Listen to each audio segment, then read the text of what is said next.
அதை வந்து ஜனநாயக முறைப்படி நம்ம செய்கிறதுக்கு தான் 2026 தேர்தலை நம்ம சந்திக்க போகிறோம். அந்த தேர்தலை சந்திக்க ரொம்ப ரொம்ப முக்கியமான விஷயம் பூத் லெவல் ஏஜென்ட்ஸ், BLA அப்படின்னு சொல்லுவாங்க. அது ரொம்ப ரொம்ப முக்கியம். ஏன்னா நீங்கள் பார்த்தீங்கன்னா தமிழ்நாட்டில் அந்த பெரிய பெரிய கட்சிகளுக்கு தான் அந்த BLAலாம் ரொம்ப ஸ்ட்ராங்காக இருக்கும்னு சொல்லுவாங்க. ஒரு அப்ராக்சிமேட்டாக ஒரு 69,000 பூத்ஸ் இருக்குது. அது எல்லாத்துக்குமே பூத் ஏஜென்ட்ஸாக நம்மளுடைய கட்சி தோழர்களை தான் நியமிக்க போகிறோம்.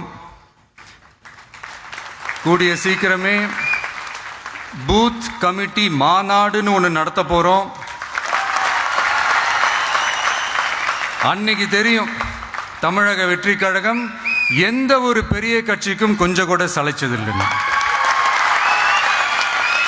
அன்னைக்கு தெரியும் தமிழக வெற்றி கழகம் தமிழ்நாட்டில் முதல் சக்தியா, முதன்மை சக்தியா, பவர்ஃபுல்லா இருக்குதுன்னு அன்னைக்கு ப்ரூவ் ஆகும்.